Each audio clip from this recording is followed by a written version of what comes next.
last November 28 po, nung mag-implement po tayo ng warrant of arrest laban sa isang suspect, kung saan itong warrant of arrest po na ito ay in-issue ng Branch 40. Murder po yung kaso.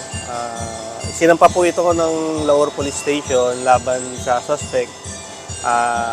Hinggil po ito sa nangyaring pamamaril doon sa kapitan ng Laur kay Barangay Captain Asuncion noong last July 2025. Na-monitor po natin yung ating suspect.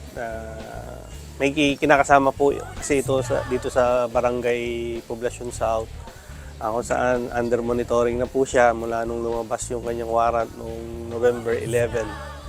Nakakuha po tayo ng kopya galing sa Laur Police Station ng kanyang warrant. Kaya sinurveillance na po natin siya. Nagkataon po nung in-implement po natin to, ay nakita siya sa Barangay Bagting, kung saan in-implement po natin ito, at upon implementation po ay nakuhanan pa po siya ng isang caliber 45 na baril. Based po sa custodial briefing po namin, and based na rin po, nag-execute na po siya ng extrajudicial confession na kinuha ng Laur Police Station. Bali siya po yung gunman sa pagpatay kay Kapitan.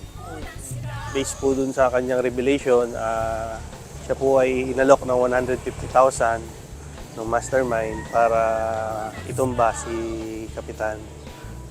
Nagugat daw po ito dahil sa yung mastermind po ay parang sa politika or sa lupa ang motibo. Hindi niya po nabanggit ko ano mismo ang motibo, mastermind.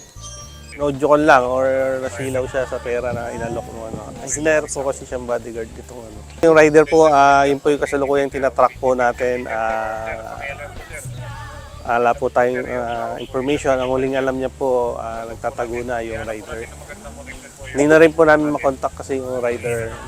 Hindi niya na rin makontak. Doon po sa warrant, dalawa lang po sila nung kasama niya, yung rider, yung backup. Dalawa po sila, riding in tandem. Yung driver po, yung kasama niya sa warrant. Yung mastermind po, wala pa pong warrant of arrest sa kasalukuyan.